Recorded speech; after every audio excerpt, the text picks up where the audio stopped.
Akkam jirtu dhaggeeffattoota Jiraa Miidiyaa qophii Jiraa Miidiyaa har'aa qabannee yaadnee jirra.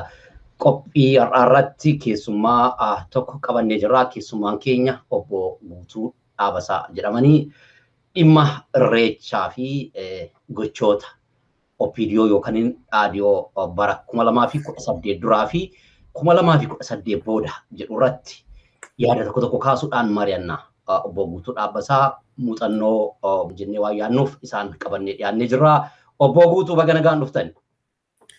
Baga nagaan nu eegdanii, baga nagaa walitti deebine. Galatooma.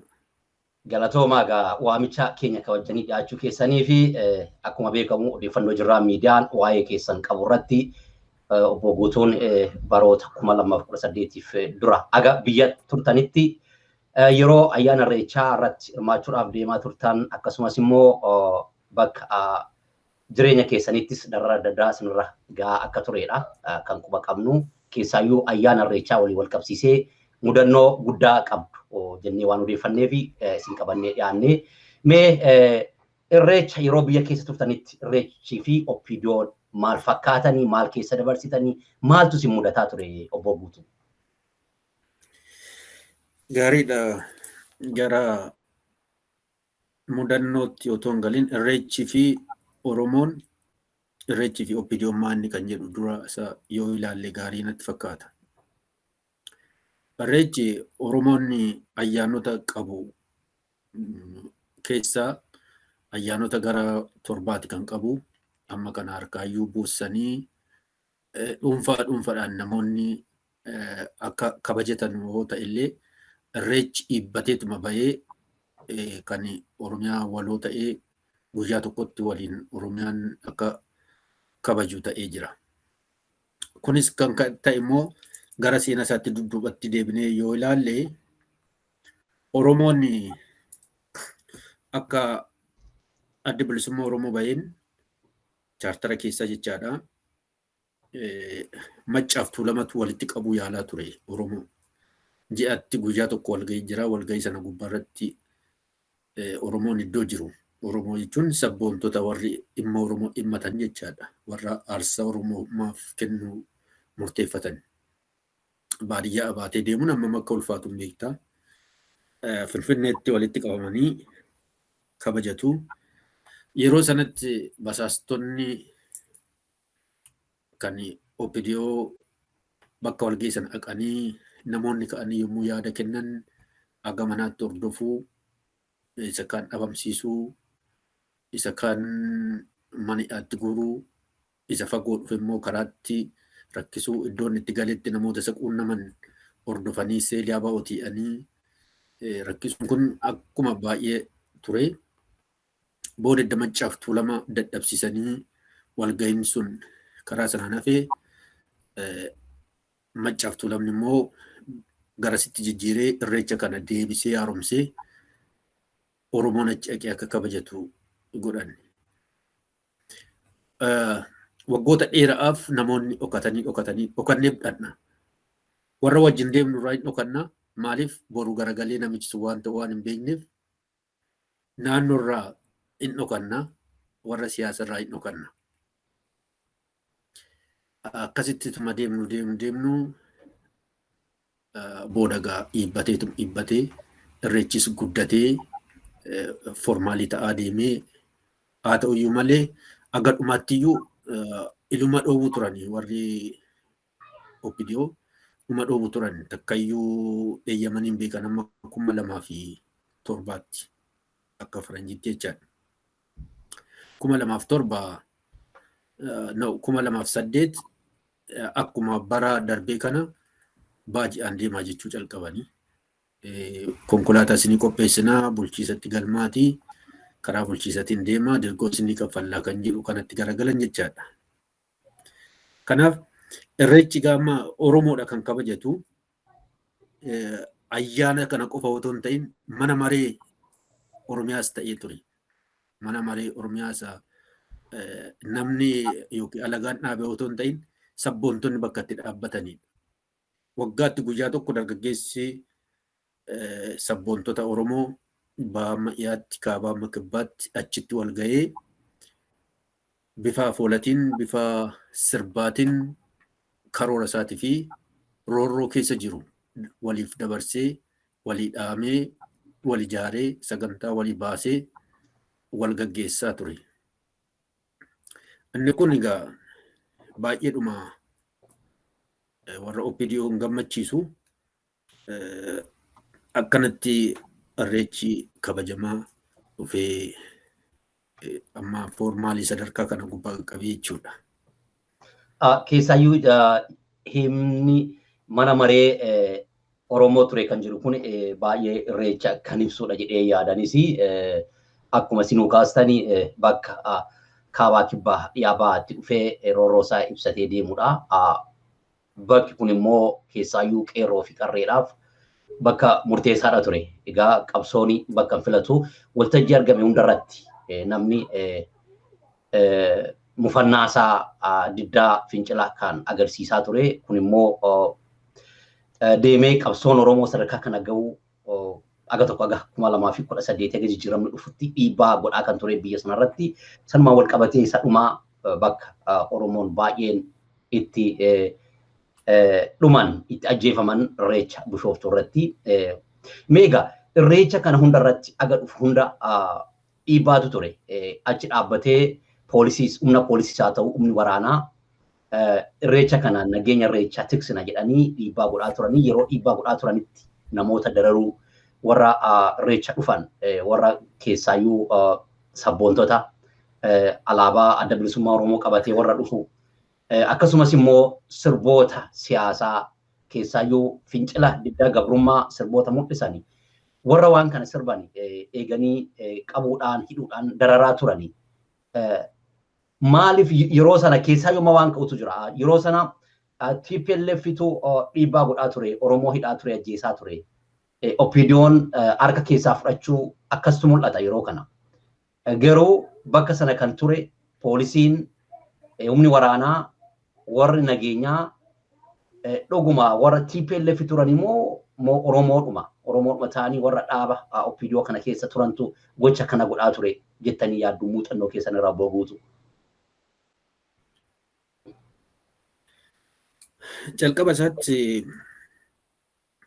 OPDO'n engaddas dubbadheera miidiyaa kanarratti dantaa Oromootiif miti kan ishiin calqabuma kan dhaabbatte. Dantaa alagaa fiddee Oromiyaa irratti turjummaana taateeti kan dhaabbatte. Turjummaana jechuun yaada sakeetii ati isa siif turjummaana kana hiikutti himtaa inni immoo qaama silaa ilaalutti siif hima jecha fakkeenyaaf koortii mana murtii yoo ladha ta'e difeensii yommuu of gootu afaan daanyan sun ittiin daanyadhu ati waan hin dandeenyeef turjummaan dhaabbateetti ati yaada keessa daanyatti ibsattu sana fuudhee si ibsa jechaadha. OPDO jechaan turjummaana. Turjummaanni kun immoo ulaagaa ittiin turjummaanummaa laayisansii baafatu jira akka biyya kanaatti. Afaan sana danda'uu isaa waan saartifaayi godhu jiraachuu qaba. Akkuma kana OPDO'n ishiin akkaataa kan ishiin saartifaayi ittiin taate sobaanii fi ammeenya ilmaan Oromoo gubbaatti raawwattuun saartifaayi taatee turjummaana taatee filatamti. Isuma waliin beeknu jechaadha. Aanarraa ka'ee amma caffee amma godinatti eenyu akka filatamee OPDO keessa deemu hin beekna.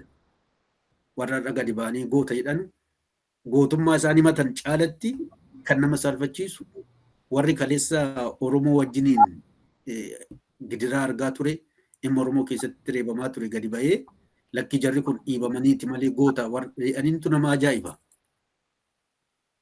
Anna ulaagaa sana waan guutaniif turjummaana ta'anii dhufanii isaan kun immoo Oromoo miti baay'ina isaanii warra afaan Oromoffaa beekan ilmaan alagaati. Warri immoo Oromoo keessa immoo Oromoo taatee immoo dhattu immoo bara tokko jaarsa tokko jira aanaa keenya baruma 83 dhufaniiti dabalee qabatammaa gumruukii jibbaa jiru kanaa fi Jamaal kan jedhaniin aanaa keenyatti kan du'e tokkotu dhufanii uummata tasgabbeessu akkuma mootummaan dargii kufeen. Nama aangoon dargii hin tuqne nuu heeraa jedha walgahii gabaa namoota walitti qabaniiti. Jaarsi tokko nama guddaadha baraan biraasii. Ilma koo bara dargii keessa namni aangoon hin tuqne yoo jiraate nama horii isaayyuu seeraan baasee bobbaasee deebisee galchuu hin dandeenye qofa namni aangoon dargii hin tuqne. Kanaaf nama akkanaa fuutee immoo ati nutti shoomtee biyya kana eessa geessuu barbaaddee ilma koo jedhaniin. Ani keessa kottan qabadde dabaleen yoo nagam akka qabatin beekun iddoo sana keessa waan jiruuf baay'een illee sammuu an cimaadha.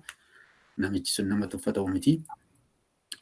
Anna warra kana Oromoon achi dhaqan ilmaan alagaa kashalabboota magaalaa jechaadha. Oromoo keessa immoo warra fuulduras duubas umayyuu hin beekne har'uma nyaatee jiraachuu warra barbaadutu achi dhaqe. Warri kun seenaa Oromoo beeku hin beekan, seenaa Oromoo hin beekan. Irreecha mee uffata abbaa gadamaa uffatanii dhaqan jedhanii ijoollee Oromoo irratti ciraa turan bar isaan poolisiin Oromiyaa. Kan kana goosu immoo bulchiisa. Yeroo sana poolisiin ofiin ka'ee maayyuu nama hin godhu. Kan poolisiitti ajaja kennu dabballoota. Dabballoonni immoo eenyuun akka ta'an walumaan beekna keessa turree dhufne waan ta'eef jechaadha. Kanaaf OPDO'n waan hin beekneef wanti hundumtuu waan Oromoo abaa'umatti fakkaata isaanitti. Akka nama kunoo namni bofti hidde lootus yoo arge yoo waan ta'es arge bofumatti fakkaata. Baallessootti shokokse bofumatti fakkaata. OPDO'tti bara ishii guutuu wanti Oromoo hundumtuu abaa'utti fakkaata. Jaarsa tokkotu dabballee nama lama aanaa gubbaarratti ramadamanii jiru. Jaarsun du'e ta'ee jira ta'ee hin beeku amma. Ganda keenya dhufeetti yeroo uummata tasgabbeessu agarsiisaa jiru. Eenyu ganda kana keessa namni abaa wajjin hidhatee uummata kana jeeqaa jiru maal jennaan namoonni warri dura taa'onni gandaa ebeloo itti himan. Achi keessa maqaan koo dhaqe. Maqaan obboleessa koo dhaqe. Maqaan maatii keenya nama 5 gara dhaqe. Maqaa faazarii Oromoodha. Akaakayyuun keenya Oromoodha. Guutuu dhaabasaa moosaa jaarsi maarree durumayyuu abaa har'a miti kan abaa ta'e dhaqa barbaadaa fidaa. Inna isaanitti waan hunduu waan Oromoo abaa'umatti fakkaata. Irreecha gaafa kabajanu abaa'utti fakkaata. Immichi garuu dhimma dhaaba sanaa otoo hin ta'in dhimma Oromummaati Oromoodhaaf. Aadaa ofii kabachiifachuudha. Aadaa isaa kabachiifachuu fi qooda biyya sana keessatti mirga heeran kennameef sana kabachiifachuudha. Annaan isa kana bahu fuuldura dhaabbatu hin kabajjanu jedhanii. Qanii Ortodoksiin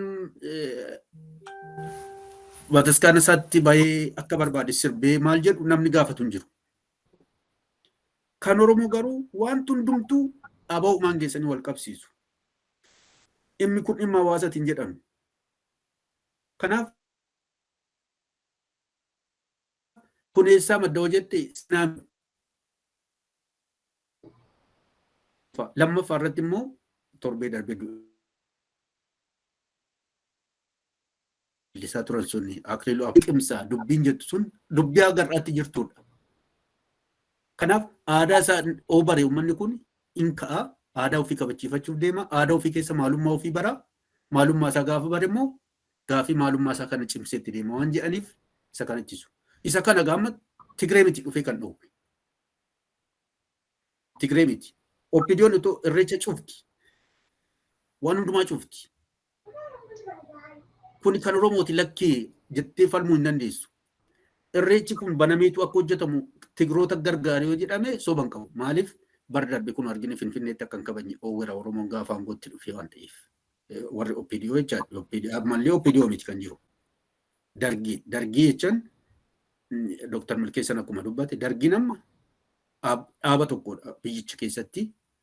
Dhaabni kun dargii etuma Tigraayittis beekama, Amaaraattis beekama, Oromiyaattis beekama. Biyyattii keessatti dargi የኢትዮጵያ ጊዜያዊ አስተዳደራዊ ደርግ etuma beekama amma dhumee du'utti.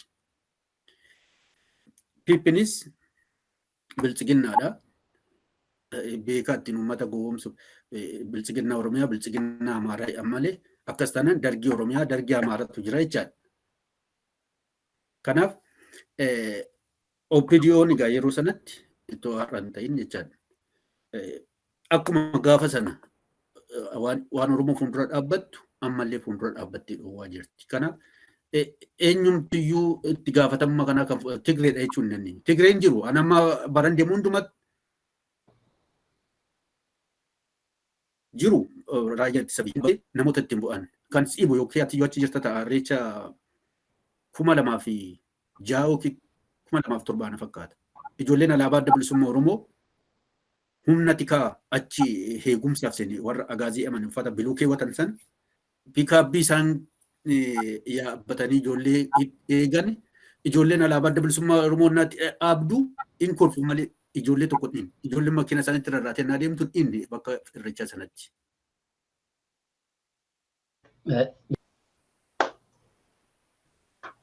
Egaa obbo Guutu yeroo san Irreecha kabaja Irreechaatti darara baay'eedha uummanni Oromoo keessa kan dabarsee qarreen qeerroon rakkoo guddaatu ture. Wantoonni amma kaastanii keessaayyuu yeroo sana namoonni kabaja kana fuuldura dhaabbataa turanii baay'een akkuma kaastanii hojii yookaan karoora TPLF raawwachiisuudhaaf jiraatan malee baay'een isaanii Oromoodha warra jedhantu jira. Garuu rakkoo warra kaasantu jira. Rakkoon namoota kanaa hubannoo dhabuudha. Keessaayyuu caasaan OPDO dakaa aga gubbaa jiru namoonni isaan dhaaba sanatti dabalaa turanii fakkeenyaaf keessaa jalqabanii barsiisota TTI fa'iiti. Barsiisota keessaayyuu caasaa barsiisummaarra warra turantu gara aangoo siyaasaatti fidanii immoo jechuun wal butuudhaan gara aanaa gandarraa yookaan baadiyyaarraa gara magaalaa fidanii magaalarraa gara godinaa geessanii godinarraa akkasumatti ol siskaa deemuudhaan namoonni kun immoo hubannoon isaanii keessaayyuu dammaqinsa Oromoo irratti hubannoon isaan qaban xiqqaadha. Kanaaf warri dammaqee kabaja eenyummaa Oromootiif gaafa qabsaa'anii warri hin dammaqne kun immoo garuu siyaasa keessa jiranii Oromoon akkasinuu kaastanii seenaa Oromoo maalummaa Oromoo ofii isaaniirraa ka'anii maatii isaaniirraa ka'anii ofirraa ka'anii hubannoon qabanii hubannoo dhabuutu rakkoo kana hunda fide. Sanaaf maal kaanii Oromoon keessaayyuu yeroo kana Oromoon hundi walgahee dammaquudhaan yeroo fincila gaggeessutti keessaayyuu poolisoonni Oromiyaa yeroo qabsoo Oromootti dabalamanii uummata Oromoo waliin dhaabbatanii fa'itu jira. Kuni adeemsa qabsoo keessa dammaqinsa uummanni Oromoo qabu keessa namni baay'een dammaqaa dhufe. Malee kan jalqabaa suni namni hundi iyyuu wal dammaqinsa wal qixa waan hin qabneedhaa fi wal fuuldura dhaabbannaan kun dhufe malee ammeenyaa fi miti. Kun of course rakkoo fidee namni miidhame biyyi miidhamte garuu hubannoon qaban jarri kun ka jedhutu jira. Isin akkam laaltani namoonni kun akkaataan itti dhufan kun dhuguma namoota hubannoo hin qabne namoota even bilchina baay'ee hin qabne fidanii siyaasatti dabaluudhaan ittiin biyya balleessaa turan ittiin biyya dararaa turan warra jedhantu jira. Akkam ilaaltan kan? Engadda miidiyaa kan irratti waa tokko dubbadheen ture OPDO'n calqoma ishiin calqabdee akkaataatti ishiin dura taa'ota gandaa filattee fi akkaataa ishiin itti aga bulchiisatti deemte engadda amma tokko lafa kaa'een ture. Ani yeroo baay'ee loojikii miti tiyoorii miti kan inni haasa'u waan qabatama jiru gubbaadha ka'ee kan inni haasa'u maaliif argaa turre waan ta'eef. TTI'n kun eessaa dhufe barsiisonni kun eessaa dhufan jettee yoo laaltee ammas dudduubatti yoo deebitu iddaa mootummaan dargii kufee mootummaan EPRDF aangoo qabatee namoonni baay'een ijoolleen fakkeenya amma kutaa 1984 yookiin 92 kutaa 12 ijoolleen xumuran nama 10 hin qabanu miseensa OPDO'n. Nama 10 hin qaban. Akkuma jirutti ijoolleen bara sana maatirikii fudhatte miseensa ABO'ti. Namoonni baay'een immoo qabxiin hin dhufneef yeroo sana maaliif jeequmsa 83 91 jechaadha jeequmsa ture 92 jeequmsa homtuu qabxiin arganne ijoolleen. Sana duras ijoolleen qabxii dhabanii turan baay'eetu jiru. Sana booda maal godhanii edda adda bilisummaa Oromoo ari'atanii baasaniin booda namoota qabxii hin qabne ulaagaa barsiisummaaf hin guunne miseensummaa ijoolleen kun egaa akkasitti galanii edda mana sana ba'aniin boodatti biiroon barnoota Oromiyaa 86 yookiin 7 akka lakkoofsa biyyichaa irraa kaasee ulaagaa barumsaatiin yookiin ministeerri barumsaa baasuun malee kotaa aanaatiin hin fudhadhu jedhee didee ijoolleen baay'een carraa argatanii galanii ijoolleen xiqqoo sammuu qabanuuf qabxii qabanu. Sana dura warri galan garuu ijoollee qabxii hin qabne qabxiin isaanii 1-2 gadi ta'etu miseensummaadhaan galaa turan. Warri kan achi ba'anii baadiyyaa Oromiyaa keessatti waan ramadamaniif namni jireenya fooyya'aa waan barbaaduuf yeroo dabballoonni gadi isaan biratti fiildi'anii guyyaa guyyaan gadi ba'an achitti nyaata nyaachisaniif walitti dhiyeenya isaa wajjin uumaniin gara aanaatti biiroo barnootaa keessatti iddoo adda addaa iddoo barbaadanii fi dandeettii isaatiin otoo hin ta'in iddoo barbaadanii fi eebeluu nama kanaati eebeluu gaariidha jechuudhaan bakkee kennuufidhaan namichi hojjetamoo hin hojjetu ga'umsa qabamoo hin qabu iddoo sanatti otoo hin jenne fuudhanii fidanii aanaa keessatti waan naqaniif warri kun kan isaan karaa godhatanii deeman OPDO qofa oolchuudha malee waan gochuuf miti aadaa Oromoo dagaagsuu afaan Oromoo guddisuu Oromiyaa bilisa gochuu rakkoo Oromoo hiikuu jiddugaleessa godhatanii hin deeman. Hojiin isaanii guddaa akkuma damma kaasee wanti Oromoo hundumtuu waan abaawootti fakkaatuuf nama waa Oromoo leellisu balleessuudha bakka kaayyoon isaanii inni guddaan. Gaafa aanarraa baadiyyaarraa gara magaalaatti dhufanii galan baadiyyaatti deebitu ani waan sodaachifamaniif yoo xiqqoo bachuullee barbaadan yoo gaafii cimaa tokko kaasan isa sodaatanii nama balleessuu bakka kallattiin isaan ittiin deemaa dhufan OPDO'n ittiin deemaa dhufe OPDO keessatti namni sadarkaa ittiin guddina argatu obboleessa isaa abaawoodha. Inni ilaalcha diinaa qaba. Inni farra kan jedhu kana addabaabayitti obayee obboleessa isaa hiriyaasaa yoo saaxillee sadarkaa guddinaa orka tokko malee ulaagaa tokko malee argatee deema jechaadha. Xiyyeeffannaan isaanii guddaan isa kana keessa. Okay. Gara irreechatti yoo deebinu irreecha immoo balleessuudhaaf irreecha kan tursiise abbootii gadaa miti. Abbootiin gadaa jiraatan malee abbootii gadaa miti. Maccaaf Tuulamni iddoo guddaa qaba. Dargaggeessa Oromooti kan hambise. Hidha otoo hin sodaatin, rakkina otoo hin sodaatin, haqee achitti argamuudhaan irreecha kanan akka guddatu, akka ifa ta'u, akka Oromiyaa mararratti dungoo ta'u kan godhe dargaggeessa Oromiyaati. Ijoollee Oromooti. Abbootiin gadaa yeroo sana bitamanii deemanis jiru. Dhageessaa? Dhaga'u jira. Abbootiin gadaa yeroo sana bitamanii keessumaa abbaan duulatii fi Junaddiin Saaddoo edda aangootti dhufanii HIV guyyaa HIV anitti moggaasanii gaafa irreecha Oromoon agarteerta. Lagaan gamatti iddoo irreechaa malkaa'an gamatti guyyaa HIV jedhanii uffata gaabii uffatee abbootiin gadaa warri abbootii gadaa amanii aanatti warri beekamantu fakkeenya aanaan irra jirurraa gara makiinaa tokkootu fe'amee deema bara baraan guyyaa HIV anitti moggaasanii gaafa Oromoon irreecha irreeffatu isaan guyyaa HIV anitti moggaasanii achi warri sirbanu sirbitoota irraa Abiyyiif sagadanu kanaadha. Kuno kan akka Geetachoo Hayilamaariyaam kana fa'ii. Isaan kun haqanii achi sirbu. Laga gama iddoo irreechaa yoo dhufanu jechuudha. Malkaa irreechaa dhufanu gama irratti walitti qabatanii dabballoota fi kuni waa Oromoo bacancarsiisanii balleessuu waan yaalaniif jechaadha. amma warri kun hubannaatti tanqateetti yoo jettee hubannaatti nanqatu jiru achi keessa namoonni bebbeekamoon immoo warra irra ta'anii waa'ee irreecha mari'atan kun irreecha akkamitti deemamanii abbootii gadaa walitti qabanii mari'achiisan kun kaleessa irreechi akka dhaabbatu immoo warra isa finfinnee dhiisi isuma bushooftu balleessuudhaaf yeroo sana bara isaan.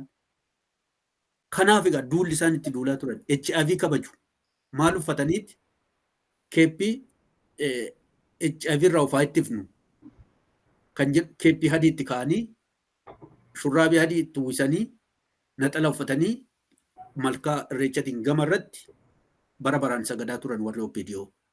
Oromoon garuu asii sirbee roorroosaa walitti himee walitti dhaamee wani'a annaan achi boommoo basaastonni as keessaa hordofaa oolu. Fakkeenyaaf 2008 2007 akka gaariitti guddatee bahe irreechi. Nuti dhoksaadhaan to'annu gaafa tokko teenyee ijoolleen jiru ammas warri yoo viidiyoo kana laalan arguu danda'u waa tokko murteeffanne. Mucaa tokkotu yaada dhiyeesse abbaan sun illee beeka. Abbaan sana beektatis annaa biraa sitti hima.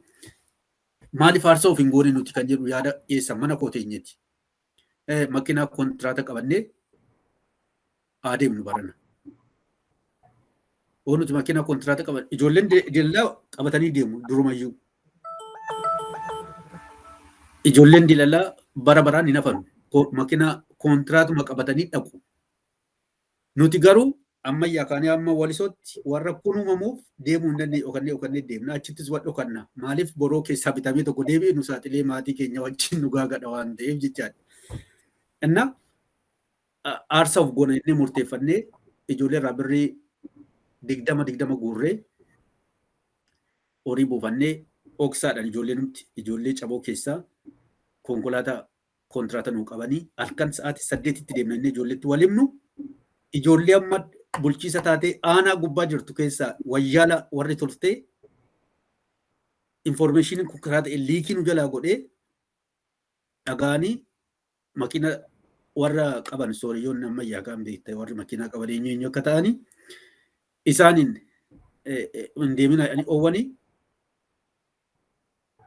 warra nuti kontiraata qabannee dhufneen poolisiin dhaqee halkan hin deemina magaalaa kana keessa baanan ijoollee tokko fuutanii baanan gaafa irreechi dhufu dhibee waan itti nama OPDOtti. Lafuma socho'u akka waan abaa'uun dhufee gaa'um sana isaan gadi haree xaraguu akkasitti dhaga'ama. Bara baraan amma irreechi dhufu dhuma girgir ta'u bakka. Kanaaf makiinaa kontiraata qabanne kanaan hin baay'in jedhanii oowwan. Otoo sanaan jiranuu akka tasaa namni wal mi'ee lubbuun namaa dabartee jennaan gurbaa sana dirqisiisanii reeffa sana fuudhee akka deemu godhan. Mucaan waan of eeggala malee jedhee didee ture dura. Nu sa'a 8 sa'aatii keenya eeggannee gaaraadhaa kaa ijoolleen dhokannee annaa'uti iddoo konkolaataa itti nu eeggannee walii qabamnu already makiinaan deemeeran jiru yan. Hin dhabne makiinaa.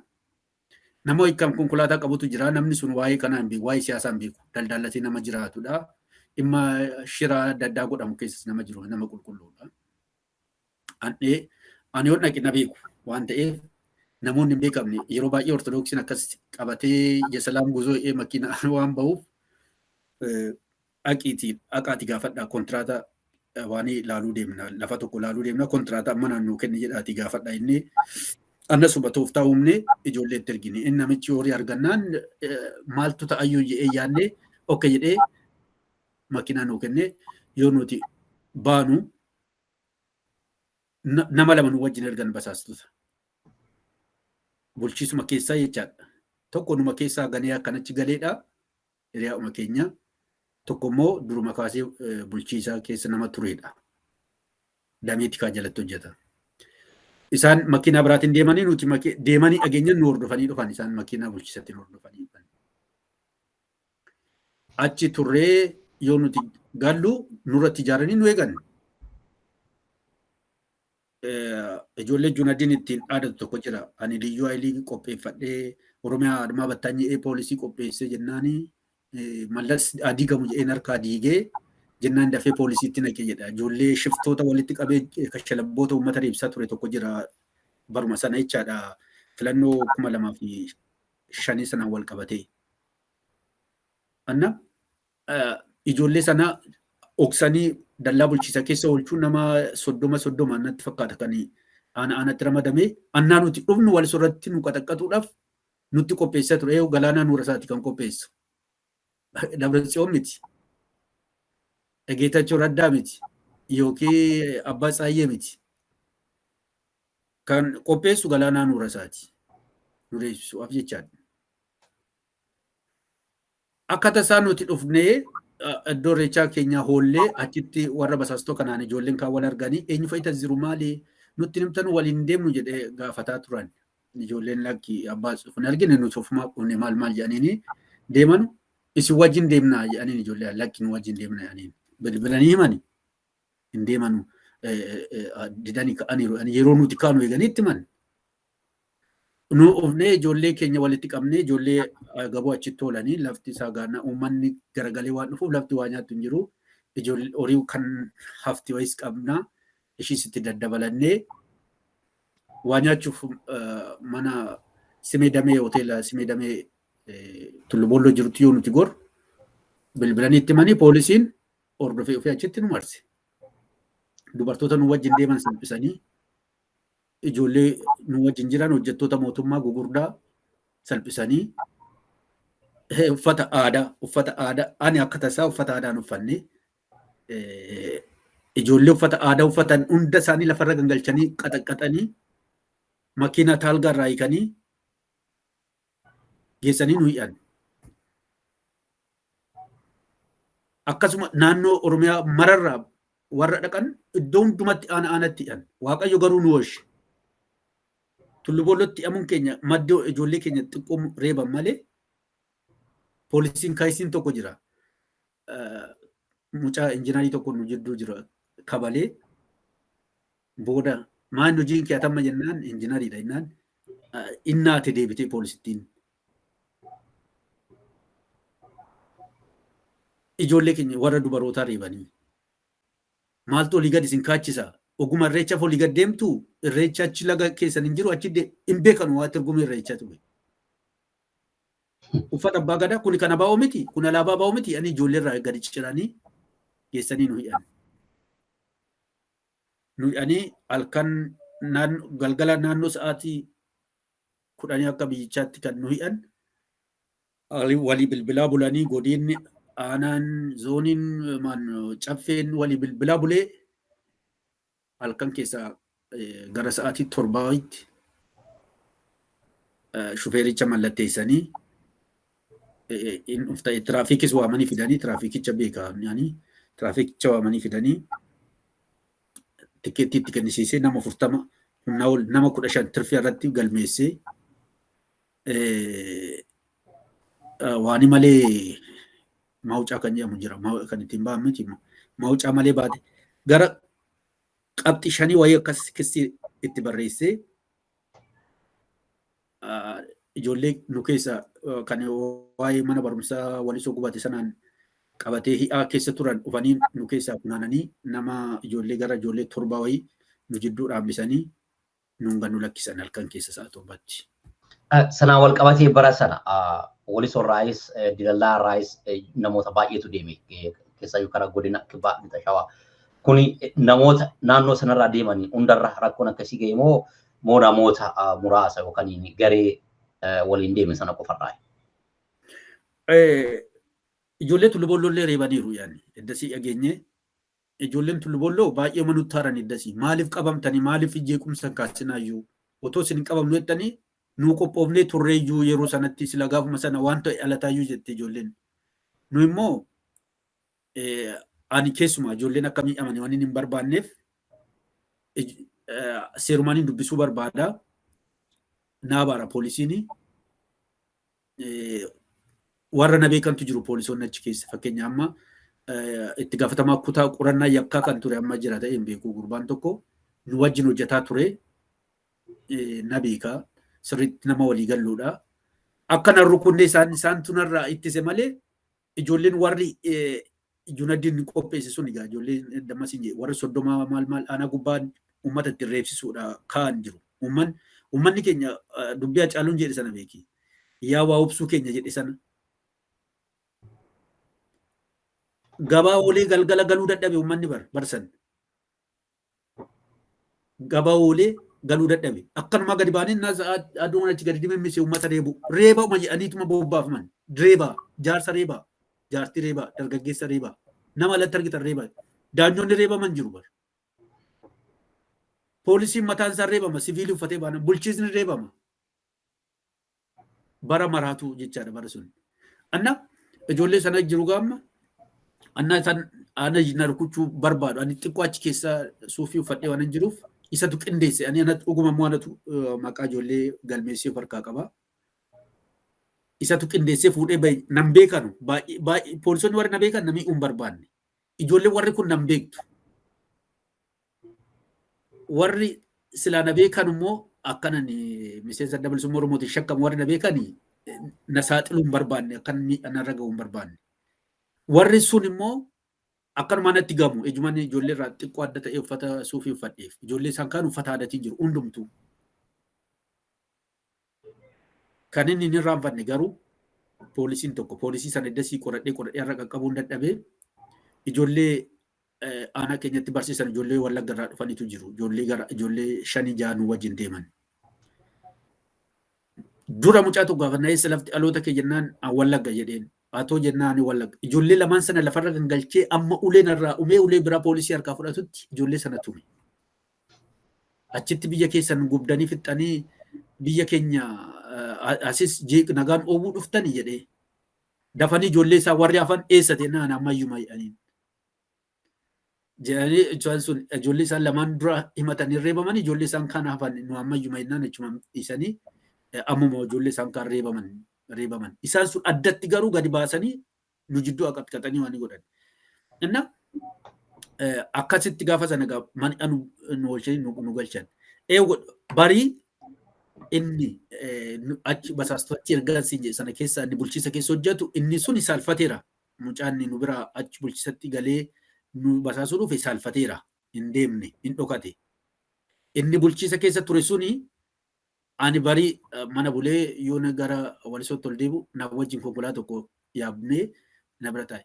Galgala amma ijoolleen keenya Irreecha deemtee otoo nuti wajjin deemna jennuu didanii kunoo tullu boollootti jeeqanii tullu boolloo hidhaa jiru isaan hiiksisuu deemnaa naan jedhe.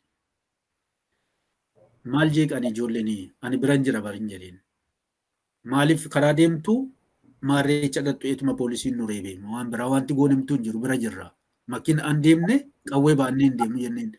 Dursa gaa yoo ganama nuu bishooftu geenya dhaabbatanii konkolaataa tokko tokkoon sakatta'aa turan. Maal sakatta'u? Meeshaa miti kan isaan sakatta'an.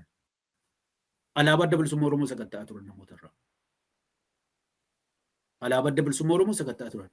Hubannaan qabanu kanatti jetteef warri hubannaa qaban jiru warri hubannaa hin qabne jiru. Poolisoonni dursa seenanii poolisoonni Oromiyaa dursa seenanii otoo poolisoonni warri aramanoonni dhufin jechaadha. Tigree miti kan dhufe. Ijoollee Oromooti. Lachuu Oromoodhuma. Warri aramaniinis Oromoodhuma. Warri hubannaa qabanis immoo Oromoodhuma. Dhufanii seenanii alaabaa keessan dafaatii of kadhaa isinirraa guuruu sakatta'aa jiru nuun jedhe. Duuba garas dhaabanne duukamirra. Maaliif achi ka'ee makiinaan hiriira galee jira sakatta'amee namni seena waan ta'eef uummanni garagalee aqu lakkoofte irra hin geessu waan ta'eef jechaadha. Anna warri hubannaa qabanis jiru. Warri hubannaa hin qabne jiru. Namoonni baay'een hubannaa hin qaban. Warri daantaa immoo dhimma Oromoo hin qabne jiru. Waan Oromoo jedhu immoo hundumtuu kana baa'uutti fakkaatu jira. Waan yeroo tokko aanaa qarsa maallimaatti qotee bulaan tokko waa'ee abaaboo dhaabbatu kana gaafate OPDO walgahii gubbaarratti.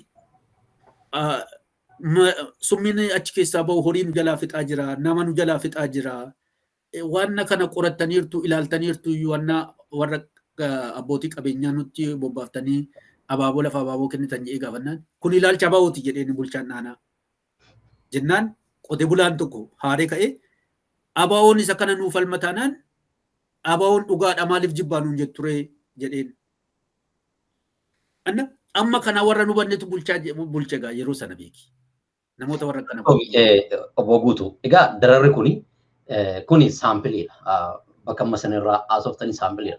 Oromiyaa guutuu kallattii biyyattii hundarraa gara Irreechaa kan deemu bara baraan darara guddaatu irra gahaa ture. Namni baay'een kan ajjeefamu kan hidhamu baay'eedha.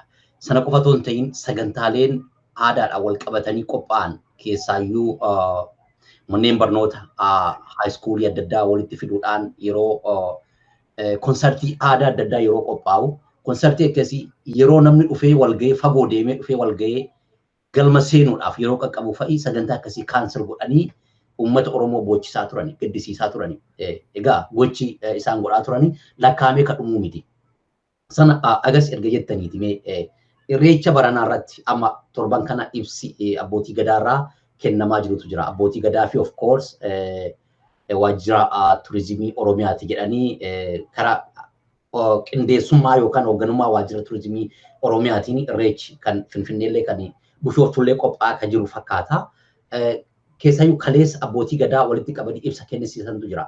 Abbootiin gadaa ibsa kennan sanarratti Irreechi bakka waaqeffannaa qofaa, bakka aadaa qofaa jedhanii yeroo akkaataa isaanitti fakkaate ibsantu jira. Garuu riyaalitiin jiru aga Oromoon gabrummaa jala jirutti, aga Oromoo mirgi isaan deebi'initti, uummanni Oromoo qarreen qeerroon waltajjii argatan hundarratti baroota darbanis kan argamaa turamedha jechuudha. Kaastanii turtanii ergisilaa Irreechi bakka mareeti. Informaalii bakka Oromoon waggaatti dhufee wal argee fincila isaa keessa isaa itti ibsatee wal biraa galuudha jettanii kaastanii jirtanii. Wanta kana dhoowwuu danda'ani akkana jechuudhaan abbootii gadaatiin akkas jedhaa jedhanii dubbii afaan kaa'uudhaan Irreechaa fi siyaasa adda adda baasuu dandeenya. Aga mirgi Oromoo gaafiin Oromoo guutumaan guututti hin deebiin itti obbo guutu. Isatti nan dhufa garuu waa'ee aadaa jedhutti oppidoonumti aadaa Oromoo beektii kabajjii kan jedhu tuquu barbaachise. Fakkeenya gumii aadaaf afaan Oromoo kan jedhu mana barumsaa keessatti dhaabbatee ijoollee Oromoo ijaaraa ture kan haqsiise Junaddiin Saaddooti mootummaa naannoo Oromiyaati. Maal barbaachise otoo aadaaf turizimiin jiru otoo afaan Oromoo afaan hojii naannoo mootummaa naannoo Oromiyaa ta'ee jiru maa barbaachise jeequmsaa fi malee jedhee mana barumsaa keessaa baasee namni aniifatti beeknuyyuu ijoollee dadammaqsu walaloonni qopheessu qofaaf yeroo poolisiin reebee geessee hi'ee akkanuma mana murtiitti deddeebisaa baanitu ture. Aadaa Oromoo irraa OPDO'n dhimma hin qabdu. Amma OPDO miti kan jiru. Akkamitti akka itti moggaafnee haasaa jirru baay'ee rakkisaadha. Egaa booda ofiinuu Waaqayyoyyuu saaxilaa jira. Isaan of saaxilu gaafa dhaabbatanii biltsiginnaadha kan jiru. Biltsiginnaan kun immoo istiraakchariima tokkoon gaaraa amma dakaatti hojjeta malee akkuma dargii jechaadha. Dargii Oromiyaa, dargii Amaaraa jechuu dandeenyeera. Abbootiin gadaa waa'ee Irreechaa Oromoon ofuma isaatii murteeffata. Eenyumtiyyuu murteessuuf hin danda'u. Nageenya ilaalchisee dhugaadha. Nageenyi rakkisaadha. Diinni Oromoo baay'eedha. Diina kana immoo ofuma lolii ofirraa dhoowwu jechuun otoo mootummaan aangoo gubbaa jiru rakkisaadha waan ta'eef mootummaan eegumsaan yoo gargaare gaariidha. Aadaaf turizimiin immoo abbaa fudhate maaliif wanti hundumtu fakkeenya amantii Ortodoksii yoo fudhatte waanuma jala deemee gala. Yeitoophiyaa baay'ina turizimii jala gala. Sinudisiin sun yoo deemee jechaadha. Garuu aadaaf fi turizimiin Oromiyaa fuudhee abbummaan jidduu galee kana godha akkas baasa akkas buusaa otoo hin ta'in waa sana mana godhee poolisii ramachiisuudhaan nageenya uummataa eeguudhaan gargaaruu danda'a. Abbootiin gadaa immoo lafti sun lafa waaqeffannaa qofa yoo jedhanii bargit waaqeffannaa wanti isaa isuma wal qabata waan ta'eef du'a Oromooti. Oromoon immoo waan barbaade gochuu danda'a achitti. Roorroo jedhedhama kana dura roorroo isaa ibsataa sirbaan afoola adda addaatiin ibsatee maal gochuu akka qabu iddootti wal argee galu Oromoon. Jeequmsi dhuma kamittiyyuu gaarii miti. Lubbuun namaas akka badu gochuun gaarii miti. Warri lubbuu namaa balleessuudhaaf immoo shira adda addaa jidduutti maranu jiru. Warri dakaakaasan wajjin dhufan jiru. OPDO walumaa galatti aadaa Oromoo sin beektu, aadaa Oromoo sin kabajju waan ta'eef baay'een isaanii Irreecha takkaa dhaqanii hin beekan bara warra machi jiran.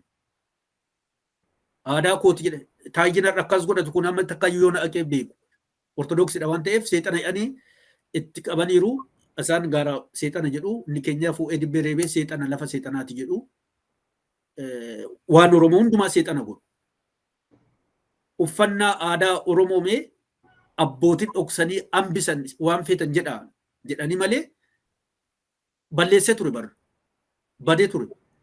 Naannoo keenyatti amma dibbiqoo jedhanii maqaatti moggaasanii guyyaa masqalaa guyyaa ayyaana adda addaa uffatanii gadi bu'u haayoliin. Abbootiin immoo dirree bay'anii uffatu. Gaabii abbaa gadaa. Reefu miti kan uummatni hunda harka qaqqabe. Eewutu uffata. Namni. Eewu kana godhe. Oromoodhuma barbaa'inaan.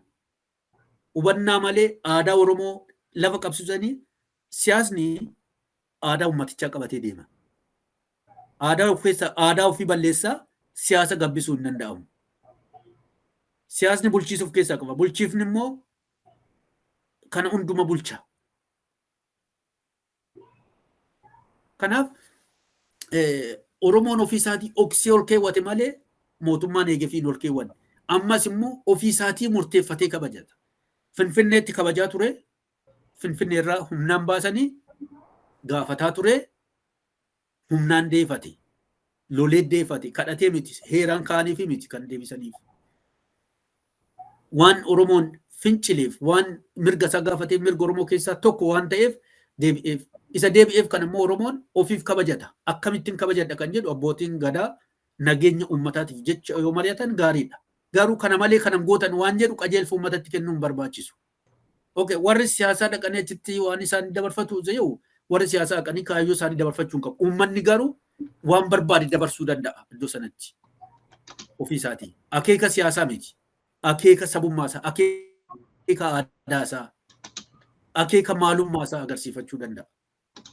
Anna abbootiin gadaa waa'ee nageenyaa akkamitti nageenya uummata kanaa eegnee deebifnee galchinaa akkamitti keessumaa barana koronaan kun waan jiruuf nageenyumti immoo naannoo Finfinnee gubbaa jiru ijaarsi karaa biraatiin jirus waan jiruuf ijaarsa kana keessatti uummata kana nagaadhaan baafnee galchuudhaaf maal gochuu qabna kan jedhu watti mari'ate mootummaan rakkoo hin qabu. Mootummaan garuu fedhii ofii achitti raawwatataa Oromoon immoo fedhii isaa fudhatee dhufuu hin qabu isa nuti kenninuuf malee inni jedhu hin ta'u inni akkasii irraa waan fudhatu natti hin fakkaatu dargaggeessi. Ani bara darbe waa tokko jechaanii ture ijoolleedhaan feesbuukii gubbaa irratti barreessan ture. Namni akka hargu hin beeku. Nama fireendiin nama 5,000 qaba. Yoo isaan Finfinneetti akka irreeffan isin dhoowwan aanatti dhoowwaa turan miti. Uma isin dhoowwan sanatti jeequmsatti kaasaa. Jedheen fakkeenya yoonni walisoo ka'ee Finfinnee deemu oowwe sabbatatti yookiin alamganaa irratti yookiin tajirratti yookiin tullubooloo irratti dhaabee akka hin dabarre Oromoo dhoowwa ta'e tullubooloon keessatti lolatti kaasuu qaba Oromoon. Waan isaati mirga isaati dhaqee kabajachuun nageenya eegan waa tokkodha. 2007 akkas nu hidhan siin jedhee sitti seenaa dheeraa sitti hime. 2008 immoo ofuma isaatii garagashanii akkuma baranaa kana kotta karaa keenyaan galmaati deemaa jedhanii namoota waman irreechi bara sana kaasee na jibbisiise dhandhanii barana ammachi turetti. Gaafa isaan ofitti fudhatan nan dhiise dhaquu. Maaliif kaleessa dhorkaa kaleessa sababii sana nama gidirsaa Bajawai ijoollee naannoo kibba lixa shawaa qofa miti kan hidhame. Wallagga irraa kan dhufanis qabamanii hidhamanii hamboo fa'itti reebamaa turte ijoolleen Wallagga irraa dhufanii gaafa bara sana. Iddoo adda addaatti reebaa ture poolisiin Oromiyaa. Kanaaf uummanni kan ofii isaa eeggachuu qaba. Abbaa isa fuuldura dhaabbatu iddoo sanatti lolatti kaasuu qaba. Poolisiin 20 dhaabbatee maaliif nama 5,000 dhaabee oowwa? Nama tokko caalan ajjeesu bar poolisiin inni lolaan deemnaan lolaan itti deemuudha uummanni. Nagaadhaan deema nagaa eegataanan nagaadhaan bira darbuudha kabajee poolisiidha eegumsaa fi kan inni ramadame kabajee bira darbuudha. Inni sana bira darbee humnaanan kana orka gaafannee humnaan itti deemuu qaba uummanni. Ani uummanni Oromoo yeroo tokko baay'ee na dhiba bara.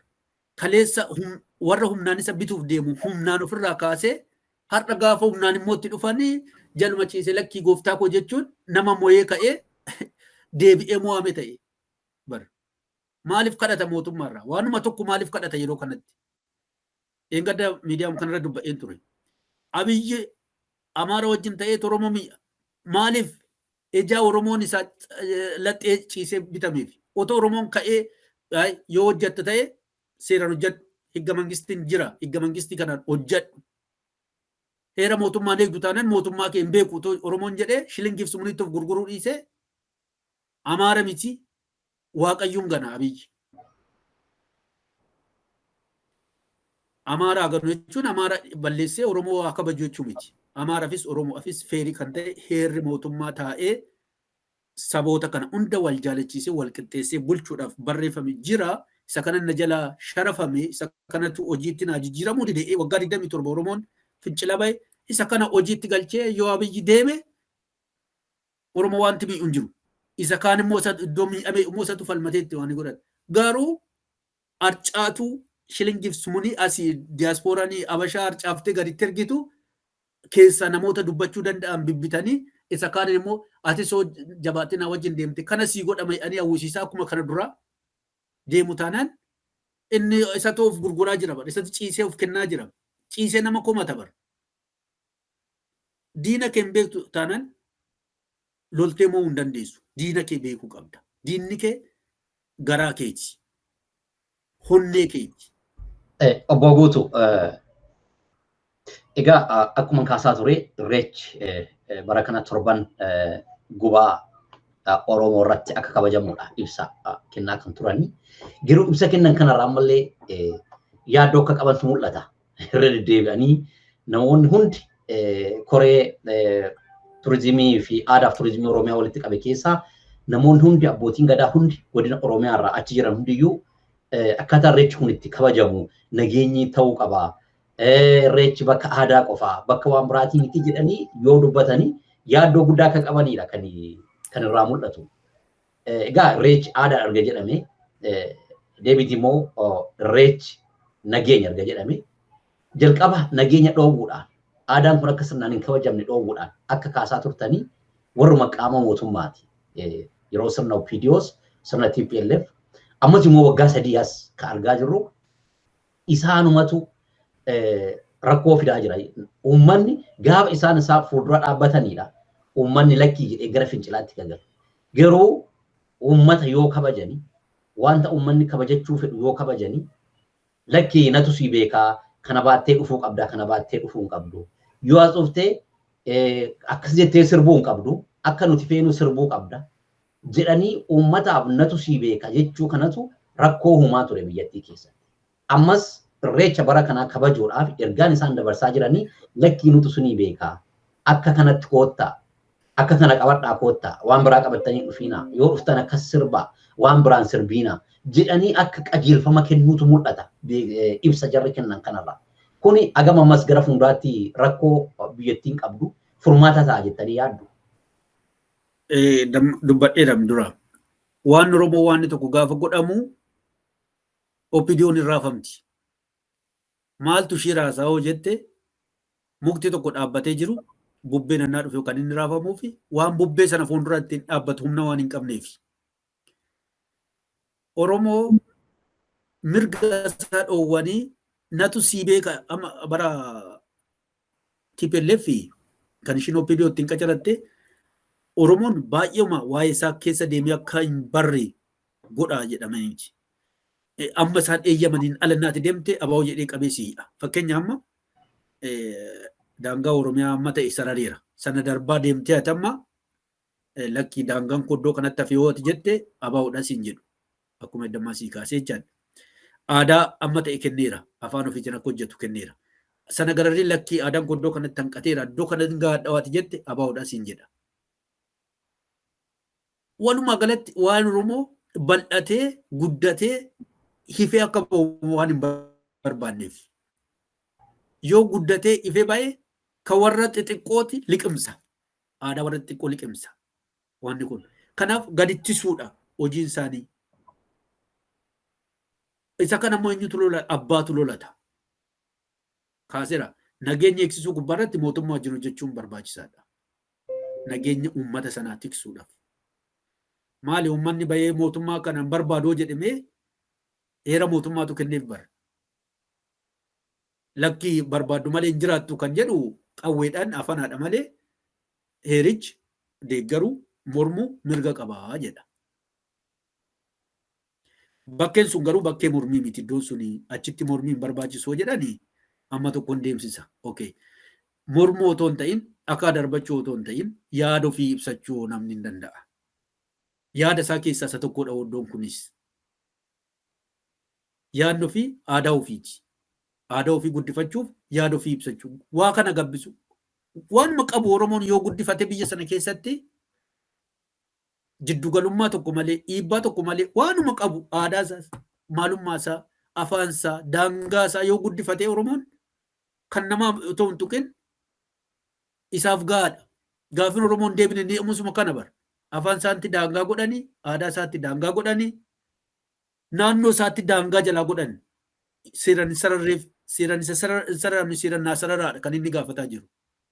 Afaan koo dhiibbaan godhinaa guddisaa uummanni koo baay'eedha sadarkaa federaalatti guddisaatii afaanuma keenyaan amma dhumaatti deemnaa kan jedhudha. Isa kana lakkii jedhanii gad dhiibu. Isa kana kan sirraa fudhatan immoo kan deeffatu si'iidha. Seeraan yaaltaa, seeraan odidee akka isaan sirraa fudhanitti deebiitti kennita jechaadha. Egaa obbo Guutuu sanaan wal qabsiistanii wanta tuquu qabnutu jira. Irreechi kun yoo kabajamu irreecha isa bal'aa Oromoo walitti dhufee kabajatu hin ta'in ganda keessaa araddaa kiirraa yookaan immoo abdaarii jedhanii abdaarii sanarraa jalqabeeti irreechi. Akkuma argaa guddanne itti guddanne abbootiin keenya gaafa gubaa bariitu ba'anii gaafa dhibaafatani. Bara kana keessa waan ta'aa darbe hamtuullee gaariillee eebba isaanii irratti inni kaasanii eebba yoo eebbisanii akkuma beekamu yaa Waaqa kana keessa dabarre kana nuu goote kanatu immoo nutti bade ammas immoo gara fuulduraatti immoo nuu tolchi waan hundayyuu si akka jira waan na jedhu jiruuf jireenya bara sana keessa hamtuullee ganna keessa darban ganna qofa otoo hin ta'in bona keessa waan darbame hunda kaasaniiti eebba isaanii keessatti dabareedhaan eebbisaniiti yoollee ammallee hamtuun yoo jiraatte wanti hin taane yoo jiraate waaqni akka waan sana fooyyessee nagaa akka fiduudha kan gaafatanii. Oromoon yoo walitti dhufu wanta argaa turre ammas keessaayyuu akka irreecha waliigalaa gaafa walitti dhufu bakka irreechaatti abbootiin gadaa kadhaa kadhatantu jira. Isa qofa otoo hin ta'in uummanni abbootii gadaatiin alatti jiru qeerroon qarreen sirbaanis haa ta'u yookaan immoo sadarkaa dhaadannoo adda addaatiin rakkoo uummatichi keessa jiru ibsataa turani. Fakkeenyaaf namoonni yoo hidhaman namoonni hidhaman haa hiikamanii kan jedhu sun egaa bara sana keessa waan ta'amee fi ammallee taamaa kan jiru gaafii warra sana godhee daba sana warra hojjetaa jiru lakkii dhiisaa jechuudha. Waaqaa jedhaati dhiisaa. Kanatu ta'ee waan gaarii ta'ee kanatu bara kana keessa ta'ee ammas immoo hammeenyi jiru kan nuti keessa dabarsine kana ammas immoo hammeenya jiru sana nurraa ka'uu qaba. Sabni nagaa argachuu qaba. Kan itoon balleessiin hidhame hiikkachuu qaba. Kan balleesse immoo kan maal jedhanii yaa Waaq kan hamaa yaadu kan biyya balleessu nurraa qabii jedhan. Kan immoo rakkatee jiru rakkina keessaa baasee jedhan. Kuni eebba keessa waan na jirudha jechuudha. Kuni namni sirnaan ala miidhame, namni dhukkubsatee jiru, namni rakkatee jiruuf Waaqa kadhatanii jechuudha. Amma gaa maaltu jira? Namoota hidhamanii jiraniif hin dubbatiinaa, dubbachuu dandeessanidha. Ergaa isaan kennan jechuudha. Irreechi immoo duudhaadha. Rakkoo jiru kaastee irra dubbattee, irra eebbifattee, yaa Waaqa nagaa nuu fidi, nuu godhi jettee kan irraa darbitudha. Egaa irreecha bara kana adda ka godhu ammallee Oromoon rakkoo irra jiraadha. Namni hidhaa jiraadha. Namni ajjeefamuu jiraadha. Namni daaramuu jiraadha. Irreecha kanarratti kana kaasanii yaa Waaqa nagaa nuu fidi ka hidhame hiiki jechuun gara yakkaa gara rakkoo qabaannaatti ilaaluuf deemanii shakkii jedhutu jira. Ibsa aadaa fi turizimiin baasee fi abbootiin gadaa jedhanirraa namni dhufee ati dhuftee qarreef qeerroon lakkii namoonni hidhamanii seeraan ala namni hidhamee haa hiikamu. Rakkoon jiru haa furamu jedhee namni gaafachuuni maaliif yaaddoo isaaniitti ka jedhudha fida. Ammasii tarii yaadni irratti dabaltu yoo jiraate irratti dabalee garuu kaasuma barbaadeetaniini mee wanta irratti dabaltu yoo jiraate asirratti. Sirriidha wanta jikaafte dhugaadha. Garuu waan biyya sana keessatti waan Oromoo waan hunduu addatti ilaalama. Bara Haile Sillaasee irraa kaasee sirri tumamu hundumtuu Oromoo irratti tumama. Bara Dargiis akkasuma Oromoo irratti tumama. bara EPRDFs Oromoo irratti. Sirni shoror keessummaa kan bahe ammoo Oromoo irratti. Saba biraa irratti miti. Dhiphummaa maalummaa maal inni jedhu kun Oromoo irratti. Oromoon amma bahe kan ofii gaafata malee ebeluun nu ajjeesa ebeluun nu qalaa takkayyuu jedhee hin beeku. Warri Ortodoksii mee Finfinnee isaanuma warruma aadaaf turizimii fuuldura dhaabbatanii laayifii otoo ETV'n dabarsu Hacaaluun du'eera Jawaaris Abiyyi anima Abiyyiin partikular maqaa waamaniiti. Jawaariin maaliif nu hi'uu dadhabdee otoo Jawaariin hi'amin jechaa gaafataa turan.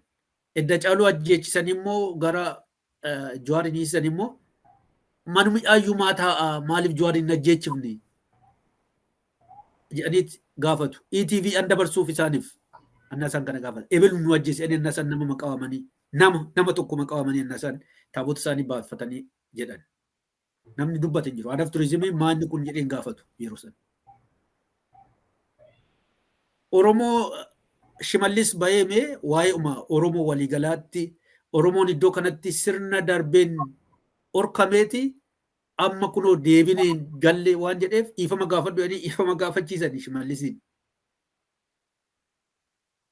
Warri kunoo amma kana baasanii ergama isaan qabantu kana godhaa waan jedhamaniif kanaan jara gammachiisanii jiraachuu waan barbaadaniif kana haasa'u. Abbootiin gadaa garuu ammallee dhaabbatanii of ilaaluu qabu abbootiin gadaa. Uummatatti deebi'anii uummata wajjin dhaabbachuun dirqama isaaniiti. Boruuf sirni darba. Sirni EPRDF darbarra kunu kaleessa abbootiin gadaa isaan jala kaatanii uummata arrabsaa turan jiru. Uummata abaaraa turan jiru. Abbaa gadaati nu biraa namni tokko abbaa gadaati. Mucaan tokko boombi'aan duunanii bayee baga du'i jedhee kan taabota fuuldura dhaabbatee gaafa taabonni Ortodoksii bayee ala bulu dhaabbatee kan galata dhiyeesse abbaa gadaa abbootii gadaa wajjin jaarsolii biyyaatti dhaabbatanii. Abbootiin gadaa abbootiin amantii jaarsoliin biyyaa siyaasarra jiru gubbaarratti hirkatee dhaabbachuun boru balleessa. Gadaa keenya boru nu jalaa balleessa. Gadaa keenya nu jalaa boru xureessa. Sirna qaba gadaani, sirna qaba bokkuuni, sirna qaba abbaan gadaa akkaataa ittiin uummata kanatti dubbatu akkaataa itti biyya kana bulchu. Har'a mootummaatti hirkatee mootummaa garaa gahuudhaaf uummatatti waan bokkuun hin eeyyamne, waan gadaan hin eeyyamne baay'ee haasaa taanaan boru gadaan kun gaafa sirni kun immoo jijjiirame gadaa kana xureessa uummata wajji walitti buusa gadaa kana. Gadaa of eeggachuu qaba. Yoo gadaa kanaaf dhaabbata ta'e. Warri amantiis fakkeenyaaf warra wangeelaa beeta kiristaanii yoo fudhatte kaleessas Iyesuus gooftaa inni lallabu warras Iyesuus gooftaa inni borus Iyesuus gooftaa inni lallabu. Kaleessa mootummaa EPRDFitti hirkatanii wangeela garasitti xamazzanii yoo deemanii bara Abiyyi kana keessa immoo wangeelichi kan mootummaa ta'a. Ammas Abiyyi jedhanii wangeela kana garasitti Abiyyi deeggaruutti jallisu taanaan wangeelichi boru uummata jidduutti fudhatamni isaa waan ta'a. Itti gaafatama warra kana itti gaafatama. Eeggannaa kana barbaachisa waan qabatetti. Poolisiin hojii nageenyaa eeguun kan isaa kan ta'e mootummaatti hirkatee uummata yoo miidhe hojii poolisiitu borutti xuraa akkuma kaleessa xuraa'ee jechaadha. Manni murtii yoo sirna jirutti hirkatee haqa dabse mana borutti haqni isarraa barbaadamu shakkii keessa gala. Sirnatti hirkachuu hin qabanu. Sirna mormaa jechuun ni koomiti. Sirni sirna ofii ta'e qaba, istiraakcharii ofii ta'e ittiin bulchuu qaba. Karaa barbaadee waan barbaade haa godhu. Uummataaf garuu dhaabbachuu qaba. Kan hi'ame naa hiike jechuun kan hi'ame hiikee kadhata, kan hi'ame hiikamu jettee maa gaafatta jechuun mataan isaa eenyu akka jarri kun ta'an agarsiisa jechaadha. Warra ebeluun nu wajjeesi'anii gaafatan mormaniiru warri kun wajjin nageenya humna'anii walgahii wajjin ta'u abbootiin gadaa. Abbootii abbootii gadaa fi jaarsoliin otoo jaarsummaa marcuma jaarsaa duriirra taa'anii jiraatanii otoo gadaa alangaa dhugaa sana qabaatanii jiraatanii Oromoo waggaa 27 aarsaa kaffale har'a deebi'ee aarsaa kana naa kaffalu warra politikaa paartii miti silaa kan falmee abiyyiin no yoo badiin jiraate nu wajjinaasa jedhee uummata hidhame kana kan baasuu danda'u. By the way, warra hidhaman miti kan salphatee jiru uummata haala jiru salphatee jira. Abbaa gadaatu salphatee jira. Hidhamuu jara kanaatiin kan salphatee jiru uummata ala jiru. Uummata sodaatee taa'uu fi uummata shilingiif sumuunitti of gurguree deemutu salphatee jira. Isaan sabboona kaleessa sabboona har'a sabboona borus sabboontota isaan. Obbo Guutuu sanumaa wal qabsiistee wanti tuquun tarii tuquu qabnu jedhee yaadu abbootii gadaa keessaayyuu yeroo araara dhaabbilee siyaasaa jidduu taa'aa turanii keessa koree sana keessa obbo Baqqalaa fi obbo Jawaar namoota koree sana keessa namoota hojii araaraa sana keessatti baay'ee hirmaataa turan sadarkaa jalqabaa irratti. Koree sana keessa abbootii gadaatu jira ture. Abbootii gadaatu itti gaafatamummaa kanayyuu fudhatee nutu itti salphate Oromoon itti salphate isaantu itti salphate namoonni kuni mana hidhaa yeroo kana mana hidhaa taa'u yoo balleessaniyyuu abbootiin gadaa kuni jaarsi biyyaatu jiranii jirri kun maal balleessan jedhanii jara lachuu fuudhanii ilaalanii rakkoo kana agarraa furuun kan isaan irra jiraatu almost waggaa ga'uuf jira namoonni kuni mana hidhaa jiranii. Abbootiin gadaa kuni jara ijoollee waliin hojjetaa turan kana araara biyyattiitiif hojjetaa turan kanayyuu ganan jennee fudhachuu dandeenya obbo Guutuu. Callisanii ilaaluun isaanii jechuudha. Amma jara ija wajjin hojjetan qofayyuu miti. Ija wajjin hojjetan qofayyuu miti. Abbaa gadaa jechuun galma dhugaa jechaadha. Jaarsa biyyaa jechuun marcuma dhugaa jechaadha. Engadda waa tokko miidiyaa kana dubba'in ture. Abbaan gadaa alangaasaa gurguree jaarsoliin marcuma isaanii gurguranii dargaggeessi aamlee isaa gurguree manni haqa suuqii godhatee biyyi nagaan taatu. Dhugaanis biyya sana keessa hin jiraatu. By the way, Jawaar hidhamuun salphina Oromoo miliyoona 60 malee Jawaar single man. Waan isarraa barbaadu Jawaar hodhu eeyyumaayyuu itti hin fakkaatu. Umaayyuu miti. Waan isarraa barbaachisu tokko hojjeteera. Amma ga'umsa isaa amma umurii isaa gararree waan hojjetamu hojjetee agarsiiseera. Wanti garuu nama qaanessu Oromoo abdatee gaafa Jawaar biyya kanaa galu waa tokko hin jedhe ture. Jawaar Oromoo hin beeku hin jedhe. Jawaar Oromoo hin beeku. Siitizen isaa deebisuu hin qabu hin jedhe. Wanti jenne noolli garuu Oromoo abdatee baay'ee inni isaan abdatee iyyuu miti hin jedhe malee inni amantii beekumsa isaa sammuu isaatti amaneeti. Aasanuuf godhee lubbuu isaatti murteessiti. Amma hin danda'etti nan hojjedha. Amma iddoo na nyaatetti naa nyaatu itti amaneetti seeni. Qaanii uummata miliyoona 60 malee qaanii taa'ee danda'aati. Jawaar hidhamuun. Otoo nama sammuu qabu ta'ee nama yaada ta'eeti. Qaanii Shimallis Jawaar hidhamuun.